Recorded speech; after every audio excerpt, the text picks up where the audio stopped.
Good morning, afternoon, evening to our 5 to 7 listeners. Thank you for joining us today. Oh, this one's fun. And oh my gosh, you guys hear me say we're going to have a good time. You know we always have a good time, but this is going to be a little break from the mold because we're going to get to talk a little bit about B2B. We're going to talk about engagement on a different level. We're going to talk about different care models. We're going to talk about behavioral health. I'm pumped. You've already seen this gentleman all over LinkedIn. He's the most popular guy in all of healthcare/marketing. Sentari, welcome to Ignite. Thanks for having me, man. This is going to be so fun. I love this. It's the best part of my day. Don't tell all my colleagues that this is my favorite I won't tell part. anyone. They know. They're like, Alex, we have this client escalation. I'm like, don't care. Go and interview Sentari. Let's talk. I'm just kidding, clients. I love you all and equally. Sentari, tell us where you hail from and what do you do? Oh my goodness. So Sentari Minor, I am based in Phoenix, Arizona, which is where I'm actually from. Not that many natives around, but this is where I grew up. And then I am Chief of Staff and Head of Investor Relations at evolvedMD. We are a behavioral health integration company, so we place therapists on site, in person, at primary care clinics and health systems around the country. I love it. I love it. And so Chief of Staff has a lot within it because I think you touch marketing. So I think Chief of Staff, I'm like, that's organizing the leadership team and the employee. It's like a chief people. Tell us what goes in there. Yeah, so just because of the size of our organization, my Chief of Staff role is pretty encompassing. So I think about 3 verticals within the company, which is strategy, overseeing our company strategic plan and kind of how do we move forward, administration, so you're right, like corralling the executive team, understanding like who's doing what and kind of herding all the cats, and then marketing is actually rolls up to me. So I have a team of 5 marketers that are on staff, and from content to branding to PR, so I oversee it all. I love it. And tell us more about Evolve. So who is the ideal client? A large behavioral group? Is it the PCPs what is it? So our ideal client is a large health system or a large primary care group. So what we do is we kind of become the de facto mental health solution for any primary care client. So we go in, we recruit, hire, train, ongoing management of licensed clinicians, put them in a primary care, and then they work collaboratively on patient care. It's actually a model that we use out of the University of Washington called psychiatric collaborative care. So our team is part of a larger unit that wraps around the patient to hopefully great physical and mental health outcomes. I love it. Finally, mental health is getting, I didn't make this up, but mental health is health. Like it just goes hand in hand. And I hope in the next 10 years, we can treat a mental health issue the same way we can treat a broken arm. Maybe we'll get there. I don't know. But I've been seeing a therapist since it wasn't in vogue, before Simone Biles was saying anything. Like, I love it. For 10 years, Veronica's kept things from breaking instead of fixing what's broken. And that's what people don't realize. It's whole health. And that's what y'all know that everybody else is finding out. Yes. And I've been on a number of podcasts talking about my own mental health. So I've seen a therapist since I was 25 years old. And to your point, it's just such good health. Right. I saw my guy Michael on last Friday for a 2-hour session, and it was just exactly what I needed. Yeah. So you got a guy. All right. I've got one with a couples therapist. It's different energy. It's interesting. But I love talking to Veronica because it actually impacts your physical health too. She'll tell me, Alex, remember you have crazy weird energy. You have to exercise every morning or your balance is going to be up. They're so awesome at that. Anyways, let's get back to business. And so you guys are going after a health system and trying to get them to integrate behavioral. So like, what does that involve from a marketing perspective? You're trying to get in front of the conferences, or it's putting out good thought leadership? Yeah, what do you guys do? That's great. So we're strictly B2B, right? And so when I came in and kind of built out the plan, it was we're never going to have enough marketing dollars to kind of capture on the kind of broad B2C side. But what we can do is show that we are experts in integrating behavioral health into primary care. So our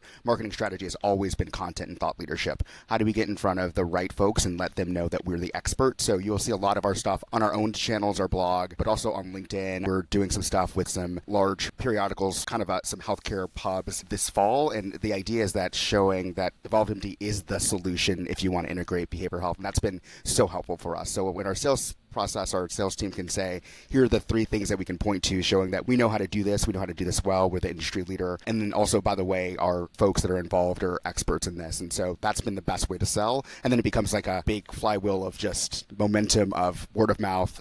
All these customers know each other, and so it's been kind of like, you do this, so then we're going to do this, and so it's been wonderful to be part of that sales process on the marketing side. Yeah, that's fun. And as marketers, we do have to be part of the sales process, so we understand. That's the whole point of what we do, right? That's why. Convert, whether B2C or B2B, like that's the whole point of what we do. So if we don't understand their issues, we are less useful. And so it started with creating all of the right content so that there was something wonderful to send the prospective client to that educated them on why we are awesome. And then what's your favorite thought leadership piece or thing you guys have done in the last year that helped engage a bunch of prospective clients? You know, one of the things, and I've been really proud of, I have a great marketer, a great writer that is on my team. His name's Evan, and he's crazy about content. He's a wonderful writer, and he has been talking about he wants to be a little bit more cutting edge or a little bit more kind of snarky in his writing. And so we've kind of said, all right, we're at this point where we can get a little bit more edge around it. And so he wrote this piece along with our CEO called What If Healthcare Was Simply Giving a Damn? And it's just about like, we're so successful as evolvedMD because we actually truly care about the patients. And he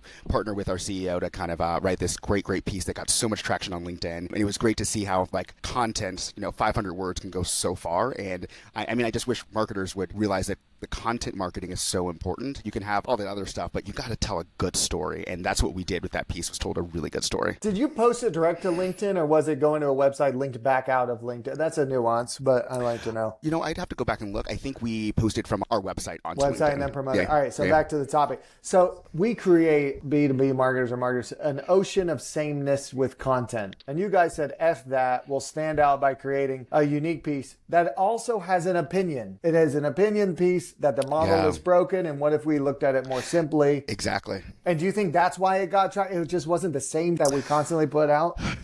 I would say actually probably yes. I mean, we understand that we are, at the end of the day, we are part of the healthcare system, so we don't want to alienate too much, but we also realize that we are very much differentiated. A word that we like to use around here is radical, which is actually pretty radical to use in healthcare, but we want to lean into it more, especially as we think about, healthcare has to change. Like it's clearly not working. Like we know that. So how do we show that we can be a solution for it, and how do we show that we can be a solution within the ecosystem in the right way? And I think that piece did a really good job of that.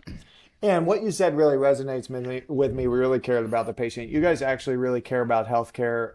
Healthcare seems like it's in vogue, and tons of money has flowed in, and so easy to tell. Like when a platform, a person, a partner doesn't give a about this, it's not going to help. It's totally broken. We just got insurance rates for a renewal 50% higher. It's like, this doesn't work when we're already paying $2,000 a month per person, bro. It's not working. And it's not better care. Like you're going to pay more for not better care. Yeah. No, you're going to get care that is symptomatic instead of like making sure we stay well. The models, it's just, we are like Americans. The first thing that happens when you go see a therapist, psychiatry, psychology. All right, I'm going to prescribe you to something to fix. But we didn't talk about, are you taking walks? Do you exercise? Have you called that? Yes, right. I don't get it. America's so backwards. All right, I love it. So you're using, you've got a lot of content outreach and stuff. Tell us about your favorite tools. What are you using to keep it all straight and get in front of these health systems every day, every week with content? For us, HubSpot is our best friend, so that's a great CRM that we've used. LinkedIn is a really big source of our content in our own channels, and I think a piece that is also just as important as selling into this health system is that we have to hire a lot of therapists. So we have to kind of cut through the noise on getting therapists, counselors into the organization. So a lot of our work is on recruitment branding, and so a lot of things on Indeed there, but mostly like the tool that we use is HubSpot to just kind of organize it all for us. And how do you guys manage to get so much out there so quick? These 5 people internally, what are they doing? Is there one content strategist and then you have like contractors? It's so funny. About a year ago, I think the best compliment to us was they were like, we thought your team was much bigger than we actually are. We have one person dedicated to writing and content. That's his whole job. He writes. We have a senior brand specialist to make sure that we're on brand visually and the messaging. We have a head of marketing that reports to me that kind of oversees it all. We have me, and then we have a couple of other kind of admin folks that do some ancillary marketing work. But we have one writer, and then I pop in on some of the more difficult pieces. But we put out a lot of content. I'm very proud of this team. Yeah. And a lot of good differentiated content, not just the same, we read everybody. Let's talk about LinkedIn, because everybody's on it and they're like, tons of lurkers, but people are afraid to put themselves out there. How have you scaled it, if you will? You post a lot. Does anyone else from Evolve? We post a lot on behalf of our brand, and right now we're kind of working through the strategy of how do we get our CEO, who posts sporadically, but that's one of my Q3 kind of goals or KPIs is like, how do we get him more exposure nationally? And so that'll be something where we'll spend a little bit more time and dollars into making sure that there's more exposure for him there. It's a guy. Yeah. I think the best thing for me, if you want to know inside, the reason, number one, it drives the biggest leads because people, it's like the new relationship building. So if your CEO, what's his name? Eric. If Eric wants to be on planes less and see his family more, post more to LinkedIn, because you'll get the leads and you'll get the visibility nationwide that you would have had to fly around. It's giving me more time with my family because I'm building relationships. And then when I get on calls, they say, we're getting like, we feel like, and I'm like, oh, cool. I'm Alex. So It definitely it has to be bought in from the top, and you're leading the way. It is hard to get other buy-in because it's like I have to do another thing, and it takes a ton of work and thinking. Do you have it blocked out on your calendar every day? So about for LinkedIn? me, I'm just naturally a writer, so I love content. Content's kind of like my outlet. So I usually try to spec out some stuff on Sundays of like what am I gonna. I have a kind of a running Word document of just like articles that are interesting, and so I comment on those. I try to do a long form article at least once a month, so I'll have one posted this week about just like learnings from 2024. But yeah, I try to spend some significant amount of time. One, because it's a great outlet, but I also think it's a great platform for the work that we're doing, the work that I'm doing. It's a great way to kind of reach out. And I think one of the things that I've always been very intentional on is being super authentic to me. So you'll see work stuff. You'll see I posted a picture of me and my mom at Janet Jackson last week. And it was awesome. So like it's like I've always been a believer in work-life integration, not even balance. They're both one and the same for me. So it's like you get to see all of me on LinkedIn, which I think people really appreciate. They love it. They love it. It's going to have this weird couple years where it's like, how are we kind of, is it going to go? How are we different than Facebook? How are we? Yeah. I walk the line because I'm like, post the farm and talk about the farm, but like it has to have a work twist and it really, and it's like, but that's what gets the most traction. So LinkedIn, you're rewarding me for posting the personal stuff. I don't know what to do. Hey, listen, what I heard there, Sentari's working on Sundays on the thinking creative work when you're not getting blasted by emails. It's okay to work Sunday on the thing you care about if there's something you care about. Should I also say, if there's nothing that you care that much about to think about a little bit on Sunday, you might not be in the right job, Part of the thing that I'm writing is this week is like a top 10 thing of things that I've learned. And one of the actual learnings is that you have to set intentional time for creativity and strategy. For usually that's me on Sundays. It's like I can sit back and think about what do I want to write or like what are the things I want to do, and that fills my cup. I would say that some people, and I also respect and appreciate it, that their weekends and nights are sacred, and that's also totally fine. That just doesn't work for me because I'm kind of all over the place. But if you want to set that line and set that boundary, I think that's also cool too. Either way, just find some time for strategy, creativity, and thinking through the next thing, so you're just not always in like behind the 8 ball. Whatever sparks you, find time for that. And for us, maybe it's Sundays and weekends and stuff. You're right, a lot of people it's not, and that would drain them. But it's like we have to fill our cup because it just gets drained all week. All the time, yeah. So have something that sparks you and dedicate time to it. It must be on the calendar for me, or I just know I won't do it. Something else will take. No, for sure.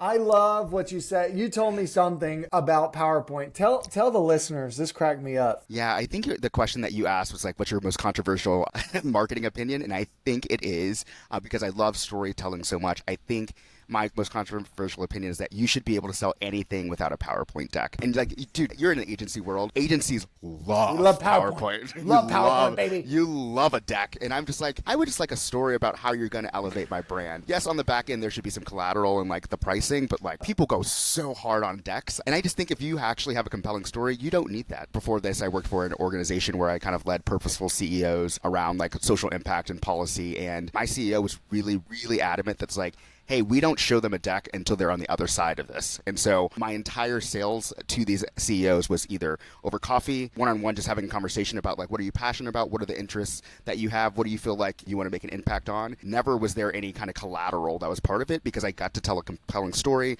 I got to hear what they wanted to do. And just from that, I've thought, like, you should be able to sell at least somewhat based on just a conversation if you're passionate about it and you actually have some depth around the topic. And so marketing agencies always come to mind because like they just like 15 pages for like, we're going to do this landing page for a website. It's like, you could just told me that and we didn't have to do this. So that's where it came from. We love it. And I love that. I'm going to take that. I may send this out to my team because I'm like, guys, go visit the client. Just go talk to him. No, we've got to bring 8 people and have a No, just go talk to him. Just go talk to them. And I think that takes a certain level of experience, and people are nervous to do that. But I'm like, dude, they just want to work with people that understand. Agreed. I love that. I'm going to take that one to heart and think on that. How could we change our initial sales process to be less deck focused? Because we're not winning much this year anyways. May as well do something bit different. Yeah, so what if instead of the deck, you just started having conversations about like people's true pain points and like get to know you, and that's what probably going to be the best sell than whatever fancy deck you can put together. Sentari, it's like you should consult leaders like me and companies like mine. Yes, do you do that? Yes, part of my spare time.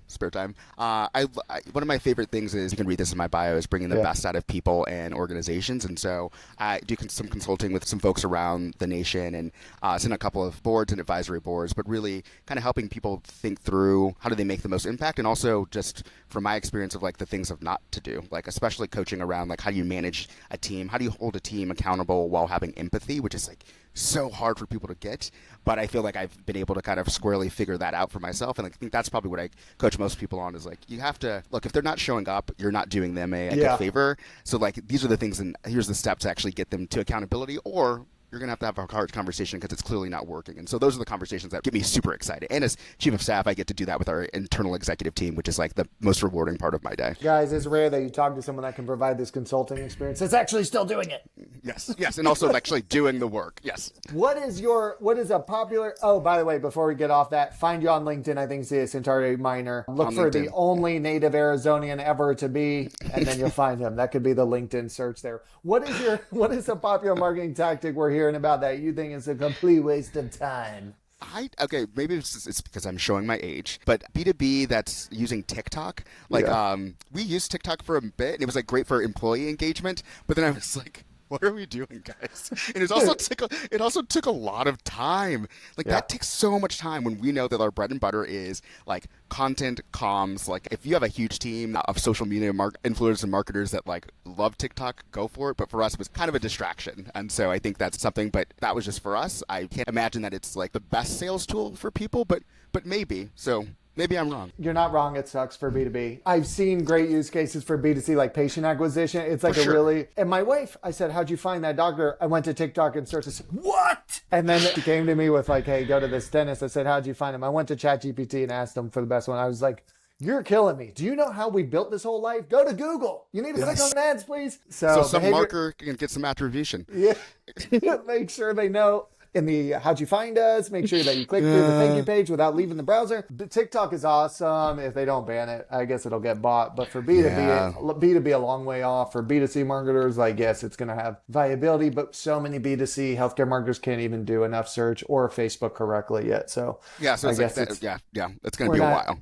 We're not there yet. Sentari, any final parting words?